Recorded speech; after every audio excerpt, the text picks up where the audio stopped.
Acompanhe agora mais um tema doutrinário do Evangelho de Jesus.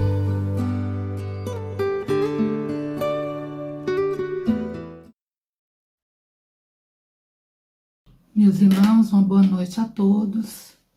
Que a paz do Mestre Jesus esteja conosco. E é sempre um prazer e uma alegria podermos visitar a casa de Aniceto, ainda que virtualmente. E a gente agradece sempre pelo convite da casa, pela oportunidade de realizar esse trabalho. Hoje a gente vai estudar o capítulo 18 do Evangelho segundo o Espiritismo. E o item que foi pedido para a gente será dado àquele que tem.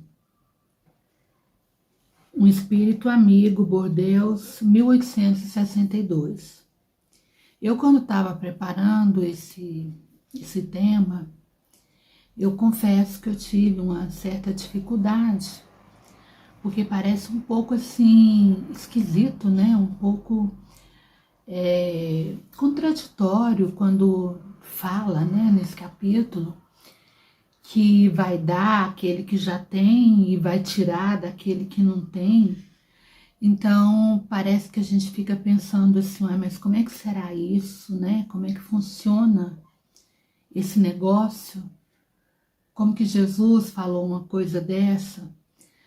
Mas aí a gente vai estudando e compreendendo, entendendo, tirando o espírito da letra, e a gente vai compreendendo o que Jesus queria dizer para cada um de nós. Então, na verdade, a proposta da noite é a gente estudarmos juntos, tá bom? Aprendermos juntos e meditar sobre essas colocações tão bonitas que esse irmão tão querido, um espírito amigo, se apresenta assim, que ele quer contar para cada um de nós.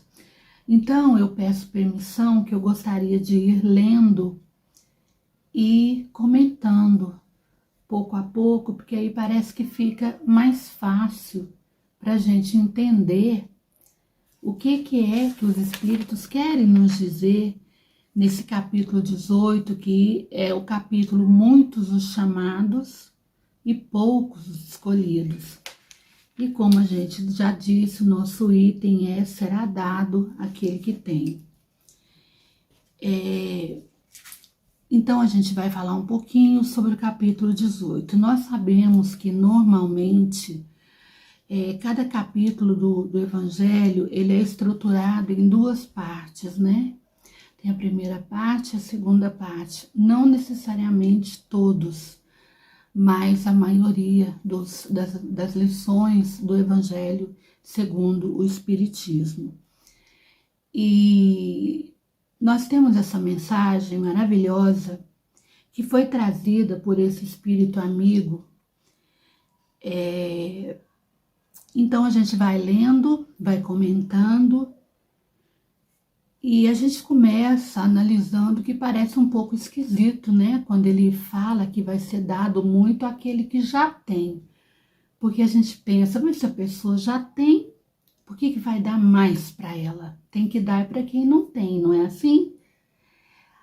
Então a gente começa a analisar junto com esse espírito querido. Ele nos explica de uma maneira muito didática. Então, se a gente analisa a fundo, a gente vai começando a compreender o que é que o Evangelho quer nos dizer, qual que é a proposta da noite. Esse Espírito Amigo, ele vai nos explicar como isso funciona. Então, a gente começa lendo, né, em Mateus, capítulo 13, versículos 10 a 14.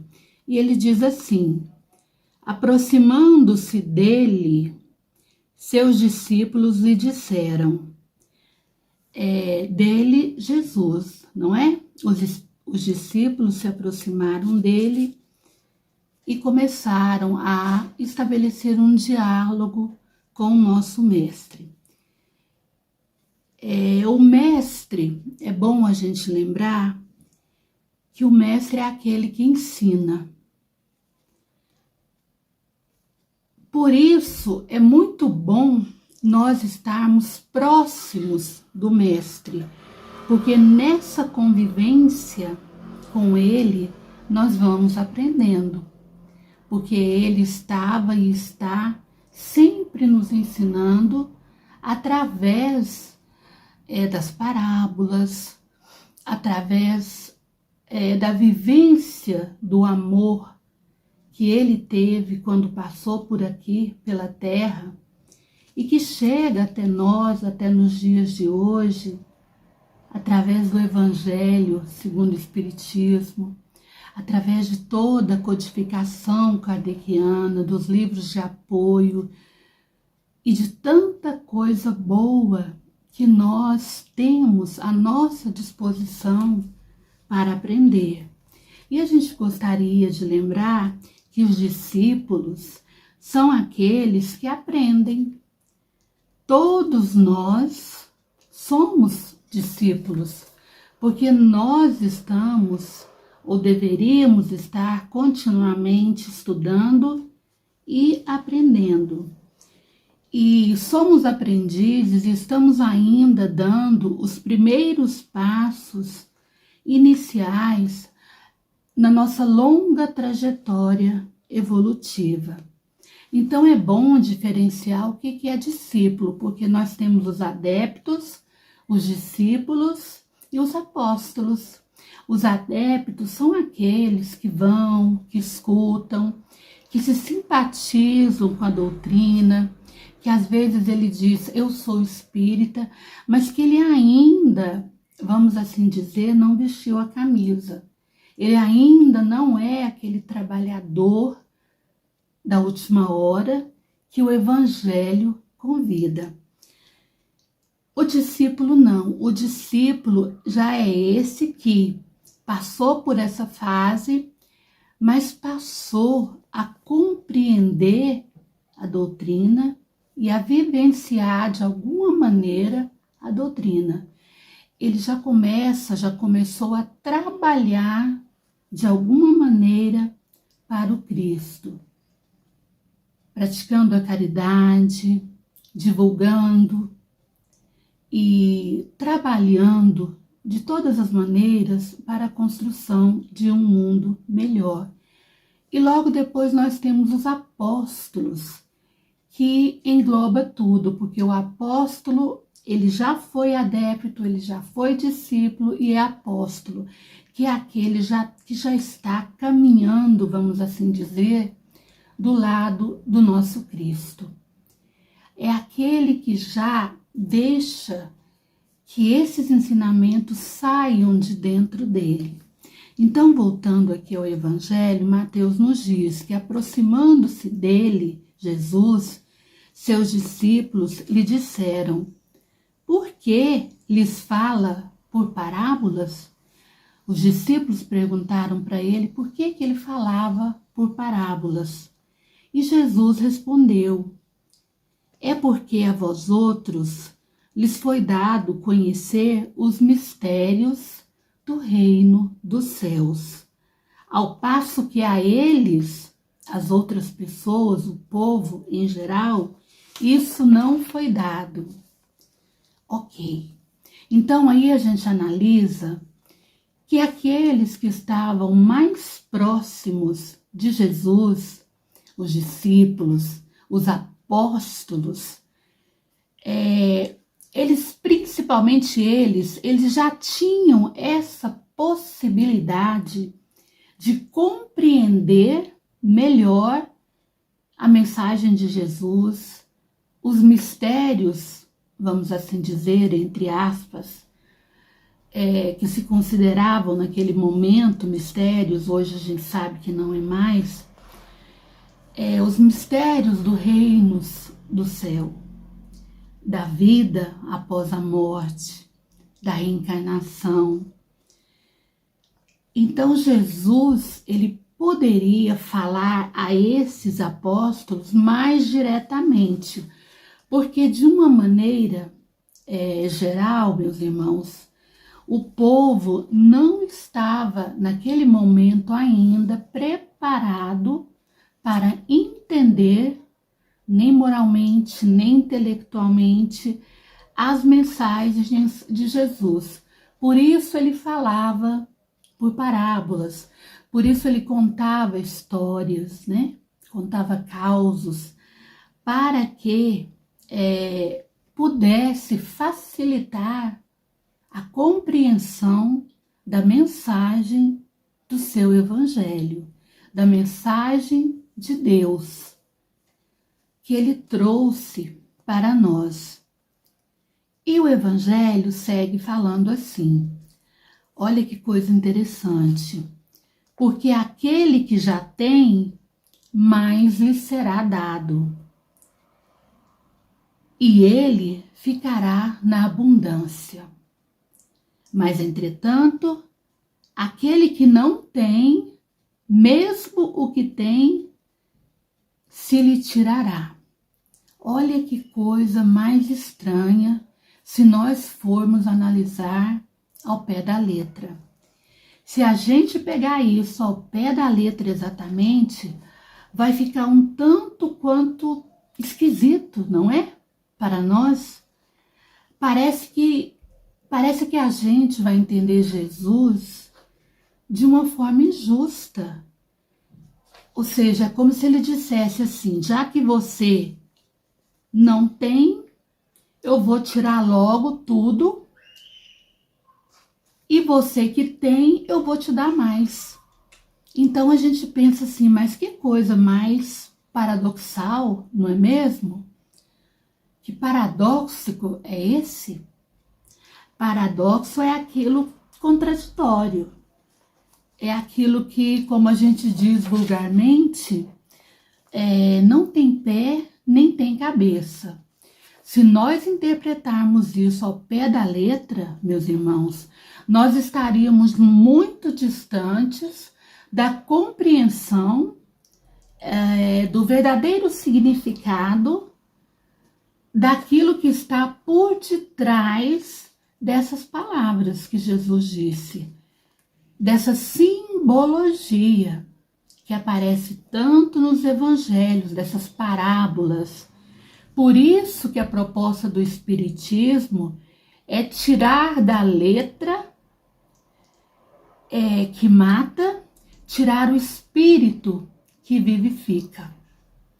Ou seja, o Espiritismo ele consegue fazer isso, ele consegue tirar da palavra, que é uma simbologia, o seu verdadeiro significado.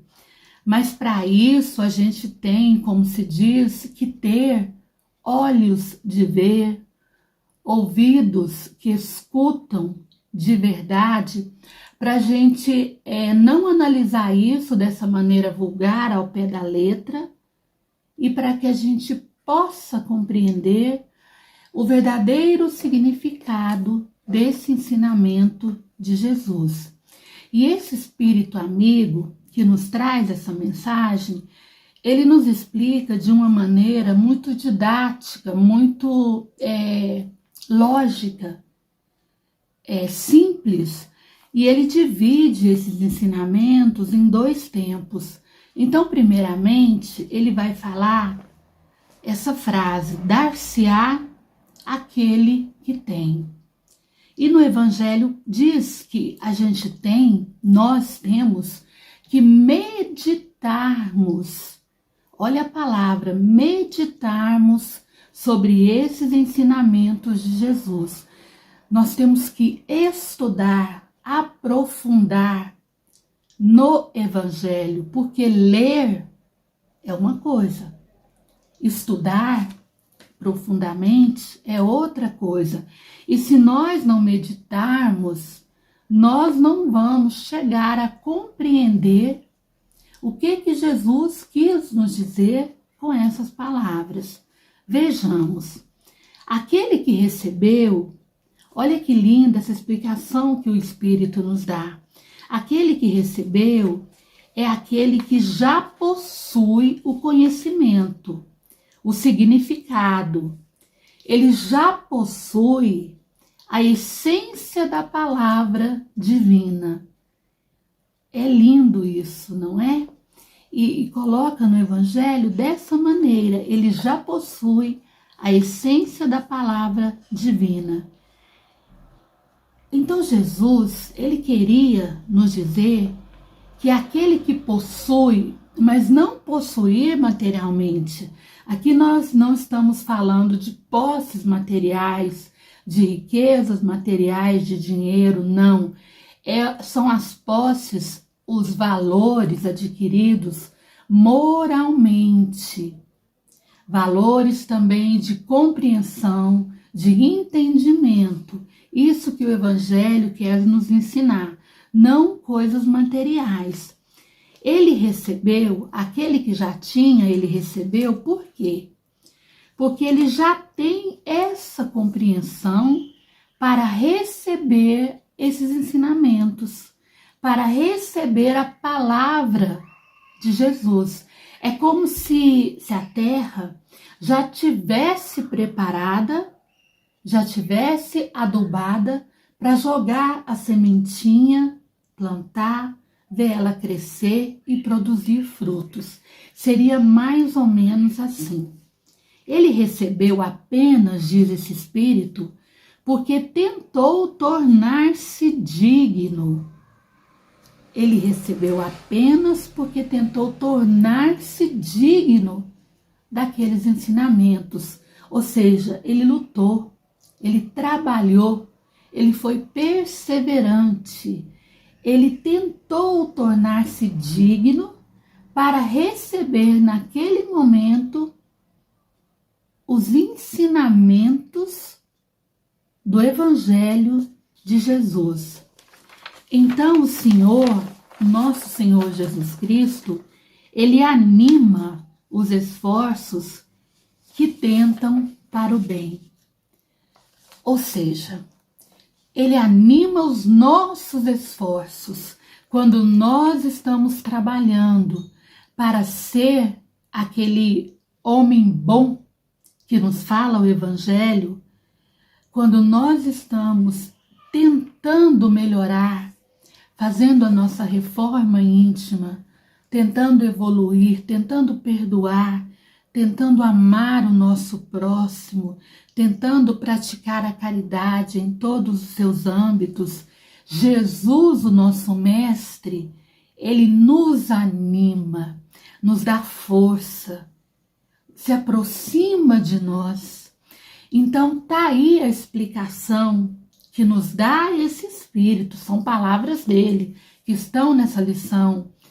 Ele recebeu, esse que recebeu, apenas porque ele tentou tornar-se digno, porque ele trabalhou. E o Senhor, o nosso Mestre, no seu infinito amor, que é misericordioso, ele anima os nossos esforços para realizar as coisas boas. Ele nos anima quando nós estamos tentando melhorar. Daí a importância de trabalharmos sempre para o bem. Trabalharmos para o próximo na construção desse mundo melhor que virá certamente depois desse período conturbado de transição planetária que todos nós estamos passando em todas as partes do mundo. Então, nesse momento, meus irmãos, Jesus nos anima para que nós podamos abrirmos as portas do nosso coração para receber a visita de Jesus, através do seu evangelho de amor, através dos seus ensinamentos. E esses que receberam são esses que estão dispostos, que estão animados, que estão com boa vontade para fazer as coisas, para trabalhar para Jesus. São aqueles que são perseverantes. O que é perseverar? É lutar, não desistir. Mesmo que as coisas naquele momento não estão dando certo, mas você luta para conseguir realizar o melhor que você pode fazer. Emmanuel, esse espírito extraordinário, ele tem uma frase muito linda sobre a perseverança, que ele diz assim: a perseverança é a base da nossa vitória. Ou seja, temos que perseverar até o fim para que nós possamos concluir a nossa jornada de uma maneira satisfatória, saindo daqui vitoriosos quando chegar o nosso momento. Esses espíritos que estão nessa condição, que estão tentando melhorar, tentando trabalhar, aqui fala que eles atraem a graça do Senhor. Nós atraímos a graça do Senhor quando a gente se coloca nessa condição. Então, é muito fácil de entender. Muito será dado àquele que já tem. Vai ser dado nesse sentido, espiritualmente falando, porque ele está preparado para receber essa mensagem. Como diz também em outra passagem, não tireis pérolas aos porcos. Como é que você vai tirar pérolas, ensinamentos maravilhosos a quem ainda não tem a condição de compreender isso? Essa lição fala exatamente sobre isso. Então ele dá àquele que já tem. E aí o Espírito continua explicando, na segunda parte já dessa leitura, que eu convidaria a todos que lessem depois, tranquilamente em casa, porque é de uma grandiosidade maravilhosa, de uma simplicidade que a gente a princípio acha algo estranho, mas quando a gente começa a entender, a gente vê o maravilhoso que é esse raciocínio, essa lógica, essa compreensão. Então, na segunda parte, ele continua dizendo assim: e tira-se do que não tem, ou que tem pouco. Então, ele nos diz tomar isso como uma antítese figurada. É uma figura de linguagem, um simbolismo, nada mais do que isso. Como que Deus vai tirar daquele que não tem? Ou daquele que tem pouco? Deus, ele não tira nada, meus irmãos. Deus, ele não retira nada de ninguém. Ninguém perde aquilo que já conquistou. Nós, quando estudamos a doutrina, a gente sabe que ninguém perde aquilo que já foi conquistado. É que às vezes nós somos cegos e surdos, espiritualmente falando. Então esse espírito, ele puxa a nossa orelha, porque ele diz assim: homens cegos e surdos, abri as vossas inteligências e os vossos corações. Deus jamais tira nada. É o próprio espírito que, descuidado, não sabe conservar o que ele tem. concluindo, explicando, somos nós mesmos que às vezes perdemos. Por quê? Porque não soubemos cultivar os valores que nos foram dados, não soubemos plantar na boa terra para que cresça, para que floresça, para que produza bons frutos. Mas Deus, Ele não tira nada de ninguém.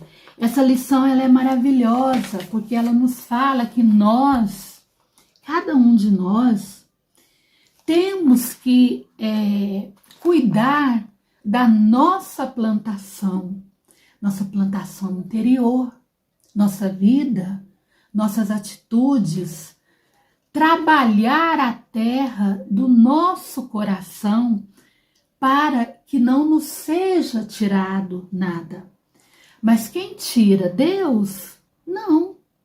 O Espírito amigo nos explica, somos nós mesmos, através das nossas malas ações, através do nosso mau cuidado. Se nós não cuidamos com amor, com carinho, nós perdemos. Então é nesse sentido que fala que vai ser tirado daquele que não tem. É justamente nesse sentido que esse Espírito amigo nos explica. Deus jamais nos tiraria nada. Deus está sempre nos doando, porque Ele é doador por excelência. Jesus doou tanto amor para nós e nos sigue dando. Por isso o Evangelho nos convida a nos aproximar dele, como fazia os discípulos, os apóstolos. Quando nós perdemos alguma coisa, entre aspas, a culpa é nossa mesmo. É aquele momento da gente parar e refletir. Onde foi que nós erramos ou que nós estamos errando? Para que, então, a gente possa nos redimirmos e não errarmos mais.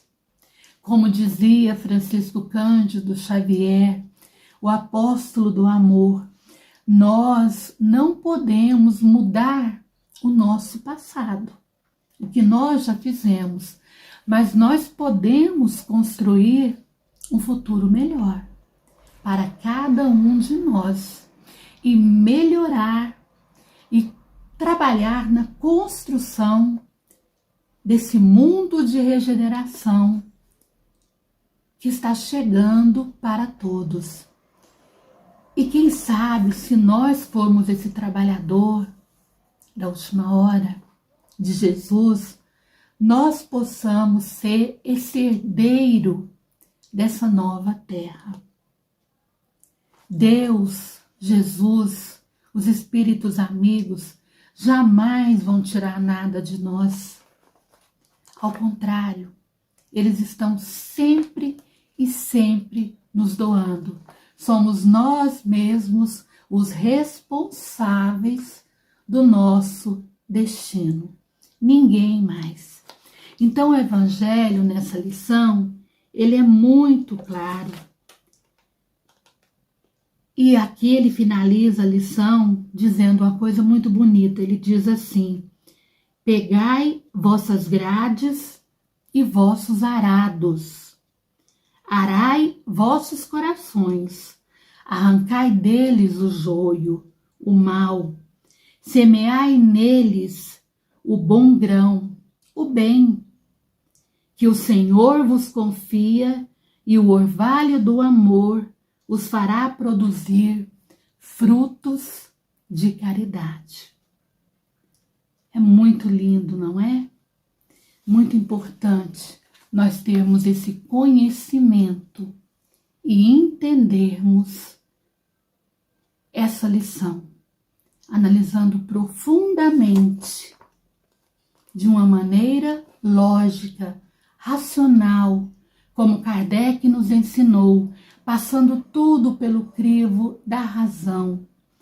E nós entenderemos a beleza desse ensinamento.